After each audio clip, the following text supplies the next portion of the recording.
Hello guys, welcome to our NSA Academy for TNPC. In this video, we are discussing about translation. இதை பத்தி நம்ம பார்க்க போறோம். Unit 6ல இருக்கிற translation, okay? நம்ம syllabusல பார்க்கலாம். First word translation கொடுத்திருக்காங்க. அப்புறம் sentence translation, tense related translation task, அப்புறம் tense or voice related task. இந்த 4 டாபிக்ஸ் வந்து சொல்லிருக்காங்க. ரொம்ப ஈஸி தாங்க, ஒரு பிரச்சனையும் இல்லை. நம்ம வந்து ஈஸியா நம்ம போட்டுக்கலாம். எதுல ட்விஸ்ட் வைப்பாங்க, மோஸ்ட்லி எனக்கு தெரிஞ்ச எதுல ட்விஸ்ட் வைப்பாங்கன்னா வந்து வெக்காபுலரியில தான் ட்விஸ்ட் வைப்பாங்க. இப்போ எப்படின்னா வந்து அதே கிளாசரியா இருந்தா நம்ம ஃபுல் சென்டென்ஸை படிச்சு பார்த்துட்டு நம்மளுக்கு வந்து அந்த ஆன்சர் வந்து ஒரு கெஸ்ஸிங்லாச்சும் நம்ம போடலாம். பட் இங்க எப்படின்னா வந்து ஒரே ஒரு வேர்டு கொடுத்துருவாங்க. இப்போ நான் இங்க யூனிட்டின்னு கொடுத்துருக்கேன். யூனிட்டின்றது வந்து ஒற்றுமை நமக்கு தெரியும், ஆமாவா? இதே ரொம்ப ரேரான வேர்டு அப்படின்றப்போ நமக்கு நம்மளால அண்டர்ஸ்டாண்ட் பண்ணிட்டு நம்ம வந்து அதை ஆன்சர் போடுறதுக்கு வந்து ரொம்ப டைம் எடுக்கும், ஆமாவா? அப்போ வந்து நமக்கு டைம் வந்து கொஞ்சம் கொஞ்சமா குறையும். ஸோ இதுக்கு நீங்க என்ன பண்றீங்கன்னா வந்து நான் ரீடிங் காம்ப்ரஹென்ஷன்ல சொன்ன மாதிரி த ஹிந்து நியூஸ் பேப்பர் படிங்க, அதுல இருக்கிற ஆர்டிகல்ஸ் படிங்க, அதுல இருக்கிற எடிட்டோரியல்ஸ் படிங்க. இதெல்லாம் நீங்க படிச்சு அதுல இருக்க ஒவ்வொரு வெக்காபுலரிஸும் நீங்க அண்டர்லைன் பண்ணி அதுக்கு மீனிங் நோட் பண்ணி அதை நீங்க மெமரி பண்ணாதான் அந்த ஃப்ளோ உங்களுக்கு வந்தாதான் வந்து இதை நீங்க ஈஸியா சால்வ் பண்ண முடியும். சரிங்களா? சரி, ஓகே, ஒவ்வொரு டாபிக்ல இருந்து போகலாம். First word translation. English to Tamil கேட்கலாம், இல்ல தமிழ் டு இங்கிலீஷ் எது வேணா கேட்கலாம். சரிங்களா? ஃபர்ஸ்ட் பாருங்க, இங்கிலீஷ் டு தமிழ் பார்க்கலாம். Choose the correct Tamil meaning of the unity. யூனிட்டியோட தமிழ் மீனிங் என்ன அப்படின்னு கேட்டிருக்காங்க. ஒற்றுமை, அமைதி, நல்லிணக்கம், நியாயம். டைரக்டான மீனிங் கொடுக்கறது என்னதுன்னா வந்து யூனிட்டி தான். சரிங்களா? ஐ மீன் ஒற்றுமை தான். சரிங்களா? ஸோ வந்து யூனிட்டிக்குனா ஒற்றுமை. ஓகே, இதே பாருங்க, தமிழ் டு இங்கிலீஷ் டிரான்ஸ்லேஷன் எப்படி கேட்கலாம். ஓகே, இப்ப பாருங்க, தாராளம். தாராளம் அப்படின்றதுக்கு எது எக்ஸாக்டான இங்கிலீஷ் வேர்ட் அப்படின்னு கேக்குறாங்க. Humble, generous, honest, simple. Humble வராதிங்க, ஹானஸ்ட் நேமிங் வராது, சிம்பிள் இங்க வராது. அப்ப ஜெனரஸ் வந்து நம்ம ஒரு இடத்துல பார்த்தோம், நம்ம ப்ரோஸ்ல வந்து ஒருத்தர் வந்து பார்த்தோம். இந்த ஜெனரஸ் அப்படின்ற வேர்ட் வந்து நாம இப்போ கம்ப்ளீட் பண்ணிட்டு வர ப்ரோஸ்ல வந்து இந்த ஜெனரஸ் அப்படின்ற வேர்ட் வந்து மென்ஷன் ஆயிருக்கும். ஓகேங்களா? நான் சொல்லியிருக்கேன், லைன் பை லைன் வந்து நம்ம படிச்சாதான் இது யார் சொல்லியிருப்பா அப்படின்றது நம்மளுக்கு தெரியும், ஆமாவா? இந்த ஜெனரஸ் அப்படின்ற வேர்ட் வந்து ஒரு ப்ரோஸ்ல மென்ஷன் ஆயிருக்கு. யாருன்னா வந்து 2 ஸ்கூல் ஃப்ரெண்ட்ஸை வந்து மீட் பண்ணுவாங்க. சரிங்களா? 2 ஸ்கூல் ஃப்ரெண்ட்ஸ் வந்து மீட் பண்ணிப்பாங்க. இதுதான் க்ளூ. இதை வச்சு நீங்க ஆன்சர் பண்ணுங்க, பார்க்கலாம். சரிங்களா? ஓகே, நெக்ஸ்ட் கொஸ்டின் போலாம். சென்டென்ஸ் டிரான்ஸ்லேஷன் வந்து இங்கிலீஷ் டு தமிழ் கேட்டிருக்காங்க. சரிங்களா?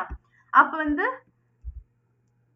தமிழ் நம்ம ஐடென்டிஃபை பண்ற மாதிரி இருக்கும். she writes a letterனா வந்து அவ கடிதம் எழுதுறா. டைரக்டா வந்து டிரான்ஸ்லேட் பண்ணா அவ கடிதம் எழுதுறா, ஆமாவா? இங்க கொடுத்திருக்க ஆப்ஷன் பார்க்கலாமா? அவள் கடிதம் எழுதுகின்றாள், அவள் ஒரு கடிதத்தை எழுதியாள், அவள் ஒரு கடிதத்தை எழுதியிருப்பாள், அவள் கடிதத்தை எழுதினாள். அவள் கடிதத்தை எழுதினாள் அப்படின்றது வந்து பாஸ்ட் டென்ஸ், ஆமாவா? அவள் ஒரு கடிதத்தை எழுதி இருப்பாள் அப்படின்றது வந்து ஃபியூச்சர் டென்ஸ். சரிங்களா? கடிதத்தை எழுதுகிறாள். ஓகேங்களா? இதுதான் வந்து டைரக்ட் மீனிங்கா இருக்கும். அப்படியே டிரான்ஸ்லேட் பண்ணி பாருங்க. ஷீ வந்து அவள். எப்பயுமே வந்து நம்மளுக்கு வந்து மாத்தி தான் வரும் தமிழ் டிரான்ஸ்லேஷன்ல, ஆமாவா? அப்போ லெட்டர் வந்து வந்திருக்கீங்க. அப்போ லெட்டருக்கு என்னது? கடிதம். ரைட்ஸ் அப்படின்னா வந்து எழுதுகிறாள். இதுதான் வந்து டைரக்டா வந்து இது கொடுத்திருக்காங்க. ரொம்ப சிம்பிளான ஒரு டிரான்ஸ்லேஷன் தான். இதுக்கெல்லாம் நம்ம வாய்ப்புன்னு அவசியமே இல்லை. சரிங்களா? நம்ம ஈஸியா வந்து இந்த யூனிட் 3ல இல்ல யூனிட் 4ல இருந்து யூனிட் 6 வரைக்குமே நம்மளோட ஜெனரல் நாலேஜ் செக் பண்றதுக்கு தான் வந்து கொடுத்துருக்காங்களே தவிர மற்ற எதுக்குமே இல்லை. நமக்கு எதுவும் பயப்படும் தேவையில்லை. சரிங்களா? இவ்வளவு தூரம் நம்ம எல்லாத்தையும் ஃபேஸ் பண்ணி வந்திருக்கோம். இது நம்ம சிம்பிளா வந்து அழகா நம்ம போட்டுருவோம். சரிங்களா? ஓகே, அப்போ எந்த ஆன்சர் வரும்? அவள் கடிதம் எழுதுகிறாள். சரிங்களா? அவள் கடிதம் எழுதுகிறாள்.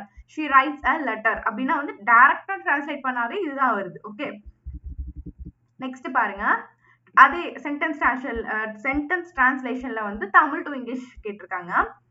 அவர்கள் புத்தகங்களை வாசிக்கிறார்கள். அவர்கள் புத்தகங்களை வாசிக்கிறார்கள். Choose the correct English translation. பார்க்கலாமா? they are writing books. Right அவங்க பண்ணல, எழுதவே இல்லையே. வாசிக்கிறாங்க அப்படின்னா வந்து என்னது படிக்கிறாங்க அப்படின்றதா மீனிங் வரும். ஸோ வந்து இந்த ஆப்ஷன் நம்ம ஈஸியா எலிமினேட் பண்ணியாச்சு. They or read book.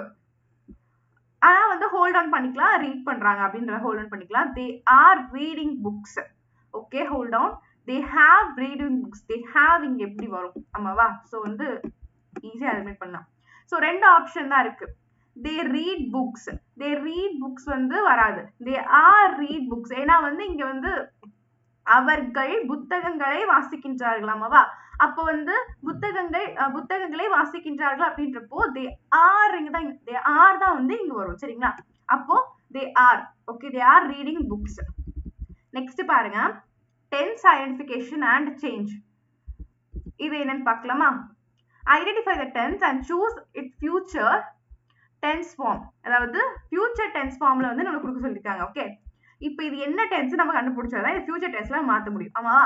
என்ன டென்ஸ் பாருங்க, he plays cricket. he plays cricket அப்படின்றது சிம்பிள் டென்ஸ் ஆமாவா?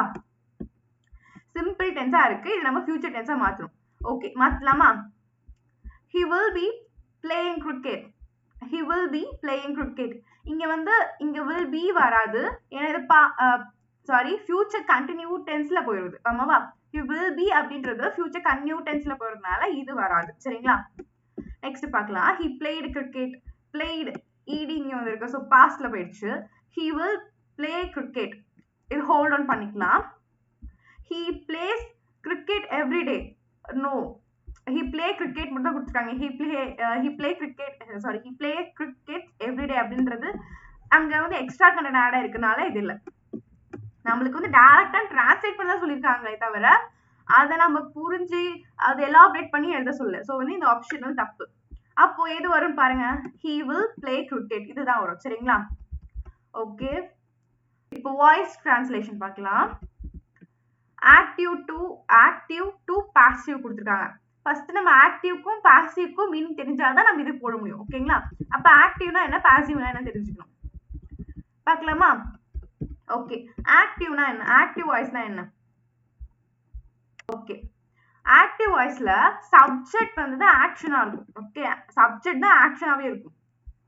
இப்போ she writes letter அப்படிதான் இருக்கு சரிங்களா? she writes letterனா அவ லெட்டரை எழுதுறா ஆமாவா?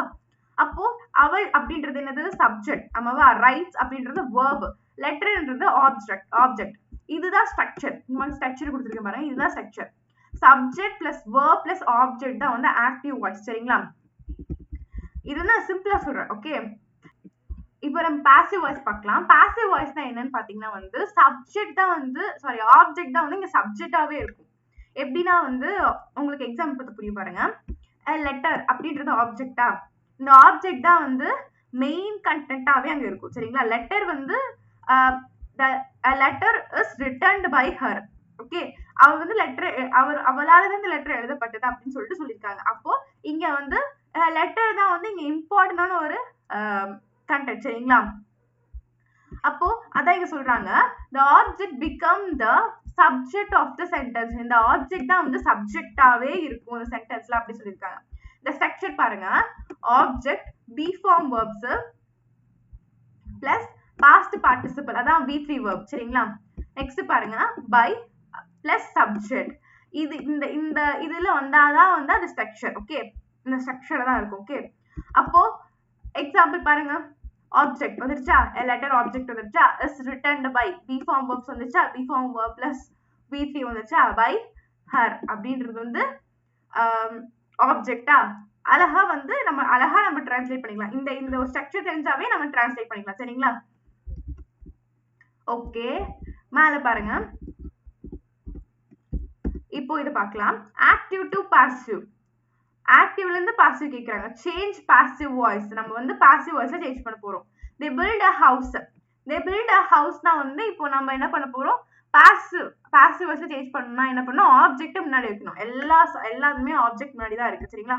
ஆப்ஜெக்ட் முன்னாடி வச்சு பி ஃபார்ம் verb நம்ம முன்னாடி வைக்கிறோம். Be form verb was built by, be form verb V3 இங்கே வந்துருச்சு ஆமாவா? them அப்படின்றது சப்ஜெக்ட், இதையும் இங்கே வந்துருச்சு. ஃபர்ஸ்ட் ஆப்ஷன்லயே வந்து கரெக்ட் ஆன்சர் இருக்கு. ஓகே, ஃபர்ஸ்ட் ஆப்ஷன்லயே கரெக்ட் ஆன்சர் இருக்கறனால இதுதான் சரிங்களா? ஓகே, நெக்ஸ்ட் போலாம். வாய்ஸ் சேஞ்சில் வந்து பாசிவ் டு ஆக்டிவ். முன்ன வந்து ஆக்டிவ் டு பாசிவ் பார்த்தோம், இப்போ வந்து பாசிவ் டு ஆக்டிவ். இப்போ வந்து ஆக்டிவ் வாய்ஸ் சேஞ்ச் பண்ண போறோம். ஆக்டிவ் வாய்ஸ் என்ன பண்ண போறோம், சப்ஜெக்ட் ஃப்ரண்ட்ல இருக்கும், ஆப்ஜெக்ட் வந்து லாஸ்ட்ல இருக்கும். ஆமாவா? இந்த ஸ்ட்ரக்சர் பார்த்துக்கோங்க. verb வந்து சென்டர்ல இருக்கும். ஓகே, போலாமா? The books was written by her.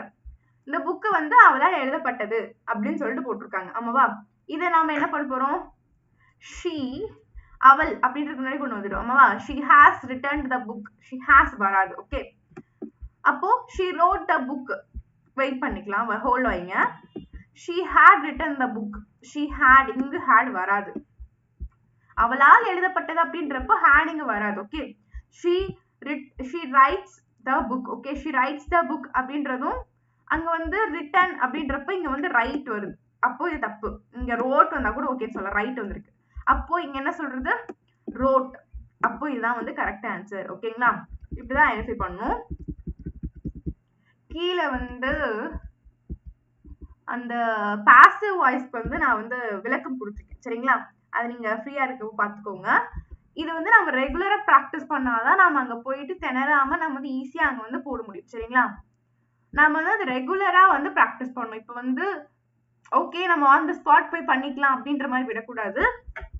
எல்லாமே வந்து தெளிவா நாம வந்து படிச்சுட்டு போனாதான், படிச்சுட்டுனா வந்து நம்ம ப்ராக்டிஸ் பண்ணிட்டு போனாதான் வந்து ப்ராக்டிஸ் மேக் மேன் பெர்ஃபெக்ட். ஆமாவா? அப்போ நம்ம பெர்ஃபெக்டா மாறணும், நம்மளுக்கு போஸ்டிங் கிடைக்கணும்னா ரெகுலர் ப்ராக்டிஸ் தேவை. மேக்ஸ் வந்து ரெகுலரா போட்டு பாக்குற மாதிரியே இதுக்கும் ரெகுலர் ப்ராக்டிஸ் தேவை. சரிங்களா? ஓகே கைஸ், ரெகுலரா ப்ராக்டிஸ் பண்ணி நம்புறேன். தேங்க்யூ ஃபார் வாட்சிங். Keep supporting us guys. Thank you.